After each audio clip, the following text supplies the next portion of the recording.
Hello friends, welcome to a new episode of Drishti IAS editorial analysis. In this editorial analysis, we do three things. First of all, we link the editorial to the UPSC Civil Services exam syllabus. Secondly, we understand the key points of the editorial. And thirdly, if there is any important concept that has been mentioned in the editorial and which is important from exam point of view, we also try to understand it. So let us begin today's editorial analysis. Today's editorial has been taken from the Hindu and it has appeared on 22nd of April. And the editorial's title is Future Shock. It says the steep fall in oil prices is not all good news for India. So it directly links with GS paper 2 where we have international relations. And under this we have bilateral, regional and global groupings. And here we'll study about OPEC and OPEC plus. It also links with GS paper 3 because crude oil is critical to economy of the country. So in paper 3 we have this topic economic development. So after establishing this linkage with the syllabus, now let us look at the key points of the editorial. The editorial says that the steep fall in oil prices is not all good news for India, and this seems counterintuitive because India is the third biggest importer of crude oil and any downfall in the price is going to help India. But there are some other issues as well which we'll see in the editorial. The editorial further says that after the oil shock of 1973, when there was an Arab embargo on the supply of oil to some Western powers, including United States, and it sent the price of crude skyrocketing fourfold to $12 per barrel, and the global economy faces a fresh shock from the free fall in oil prices. So the editorial is saying that the world has already seen a shock in oil prices in 1973 when the prices went up, and now in 2020 we are again facing a shock when the prices have gone down sharply.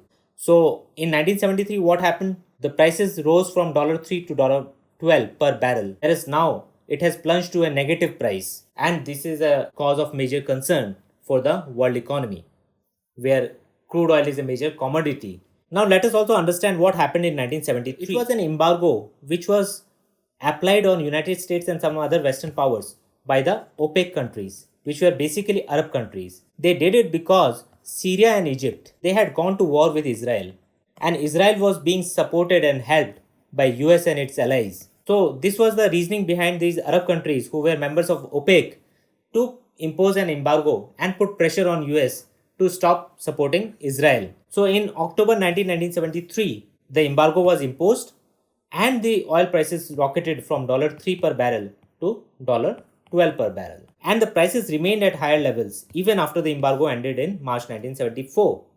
So this was a major oil shock. Now let us also have a look at this term embargo which was imposed. So embargo means more severe restrictions than sanctions. So in sanctions also you have a lot of restrictions imposed on a country, but in embargo it goes even further than that. So for basic understanding we can understand that it is more severe than sanctions. For an example, we can understand that on Cuba, a trade embargo has been imposed by US for a long time now. The editorial further says that on Monday, that is on 20th April, the May futures for the West Texas Intermediate, which is a type of US crude, it plunged below zero to touch a historic low of minus $40.32 a barrel. It means that a seller would be paying $40 to the buyer that please take away this barrel of crude. So it is very counterintuitive. How did this happen? For this, we need to understand what is a futures market. So let us have a look at futures market and how does it operate. Futures contract is a legal agreement to buy or sell a particular commodity or asset or security at a predetermined price at a specified time in the future.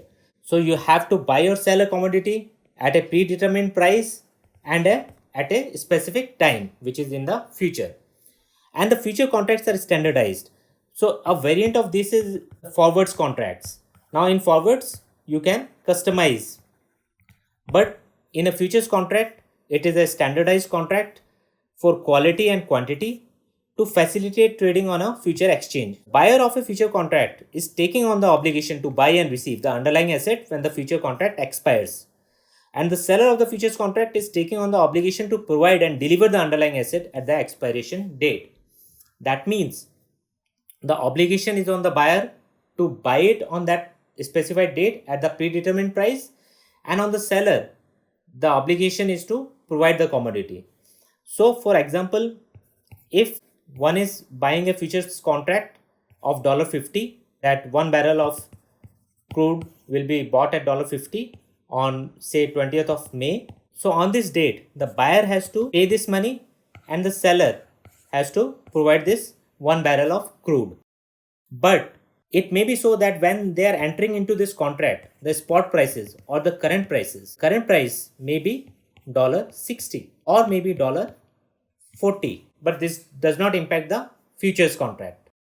And this is how this works. And why the prices went negative?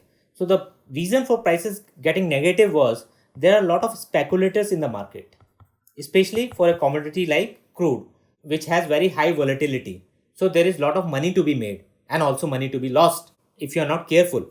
So because of that, there were a lot of speculators. So one reason for the prices going into negative was that the speculators were worried that there is no demand in the market for crude, first of all, and secondly, there is also no storage available for storing that crude, which they can sell later at a profit. So because the demand is not there, storage is not there, and they are not in a position to take the delivery of the crude, so they had to sell. And because of this panic selling, the prices went down and it hit a negative number.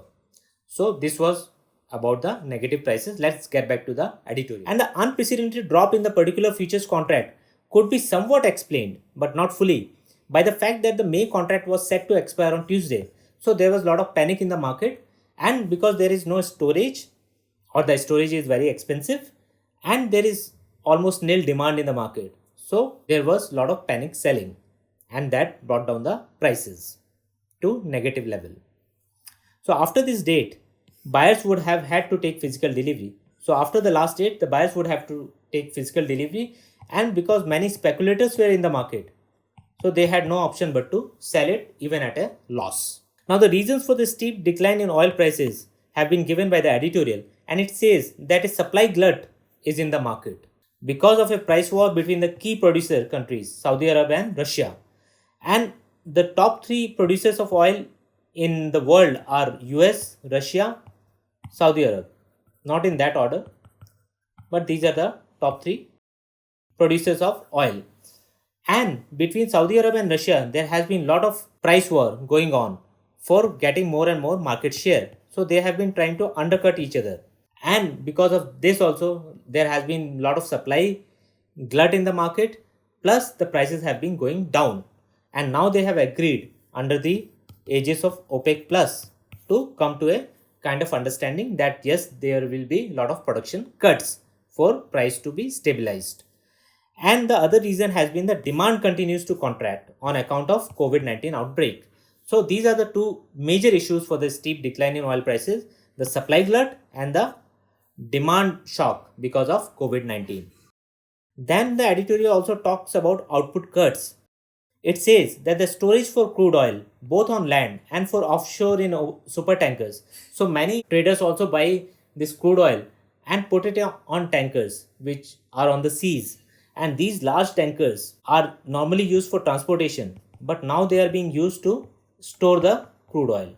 But they are also filled near to their capacity or becoming prohibitively expensive. That is, the prices have totally skyrocketed for the storage space.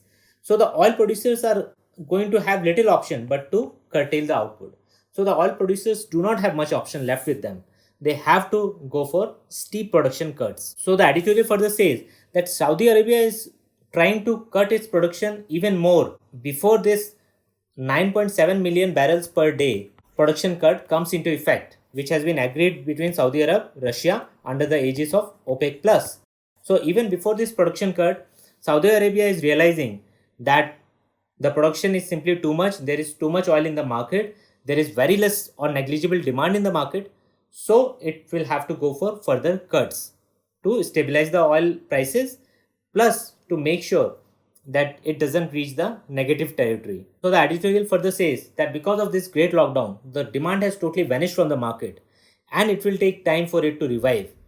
And a nominal supply cut will not help the matters. So the oil producing countries have to decide that they have to make sure that the cuts are large enough to ensure that the price remains stable and reasonable even for the consumers. It also talks about the impact of the declining oil prices on India. And it says India has prudently used the sharp fall in both crude prices and domestic demand to accelerate the buildup of its strategic reserves.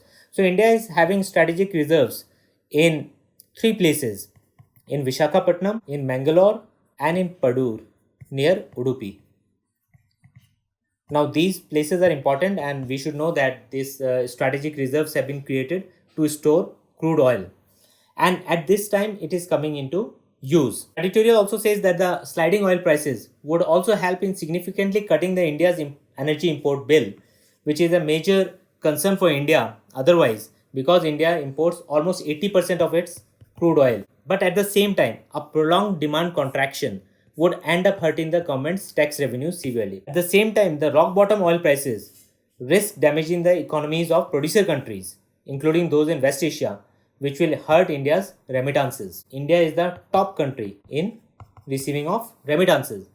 And if the economies of the West Asian countries, which are major oil producer countries, suffers due to this sharp fall in oil prices, then the impact will be on the migrant workers of India, and the impact on India will be in terms of the reduced remittances. Finally, the editorial says that after the lockdown, the center must use this opportunity to cut retail fuel prices sharply by foregoing some excise revenue for a while in order to bring back momentum into the wider economy. These were the key points of the editorial. Now let us look at the key concepts. In the key concepts today, we'll learn about crude oil and we'll learn about OPEC and OPEC+. OPEC stands for Organization of the Petroleum Exporting Countries, and it is a permanent intergovernmental organization. So it's a intergovernmental organization. It was created at the Baghdad Conference in 1960. And the founder members were Iran, Iraq, Kuwait, Saudi Arab, and Venezuela. So this is very important information from prelims point of view. It aims to manage the supply of oil in an effort to set the price of oil in the world market. Though there is a major criticism of OPEC that it acts like a cartel. That is, it looks at only the benefit for the member countries, and it doesn't think about the consumer countries or the world economy in general. It is only interested in high oil prices. Its headquarters is in Vienna, Austria, which is also important from PT point of view. Now, the OPEC membership is open to any country that is a substantial exporter of oil and which shares the ideals of the organization. Gabon is one country which terminated its membership in January 1995 but rejoined the organization in July 2016. Now, let us look at OPEC+. This has been in news recently because of the decline in oil prices. And OPEC as an organization has not been able to stabilize the oil prices on its own. So it has had to seek support from countries like Russia, which are not part of OPEC. And when they become part of an understanding, then the grouping becomes OPEC+. So this plus stands for the other countries which are not part of OPEC. So there has been an ongoing rivalry between Saudi Arabia and Russia, and they have been engaged in price war as well as market share. And this has also led to decrease in the oil prices. And with the COVID-19 pandemic, the demand has also decreased. So this was about OPEC plus. Now let us look at crude oil, which is also known as black gold. So in the global market, the price of crude oil is expressed for two varieties basically. One is the West Texas Intermediate and the other is the Brent. West Texas Intermediate or WTI is basically for the US crude, the benchmark for the US crude, and Brent is the more global benchmark, and it is based on what the prices are decided in London. And basically Brent comes from North Sea, and these two varieties are also different in terms of the sulfur content.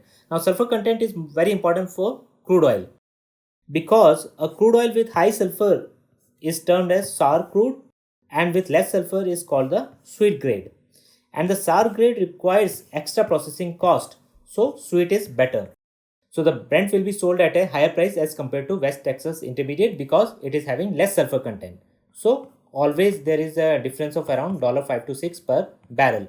Also we should know that in 1 barrel of oil we have 159 liters.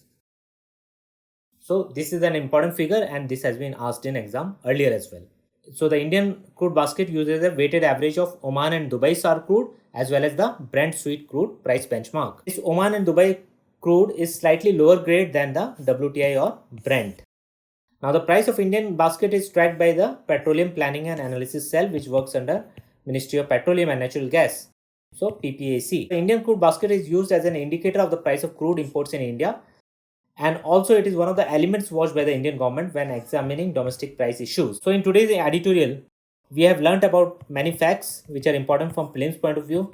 For example, the Baghdad conference in which the OPEC was formed, and some other facts like the headquarter of OPEC at Vienna and so on. So these facts would be important from prelims point of view, but in mains, the crude oil and its impact on the world economy, the price going up and the price going down, both are important. How they affect the global economy and the Indian economy, and what steps the government can take, what steps the Indian government is taking to make sure that its energy security is not compromised, and what steps India should take right now when the prices are falling. So all these are important from exam point of view and can be asked in a subjective question in mains. So this was all about today's editorial analysis, and see you next time with another editorial. Thank you.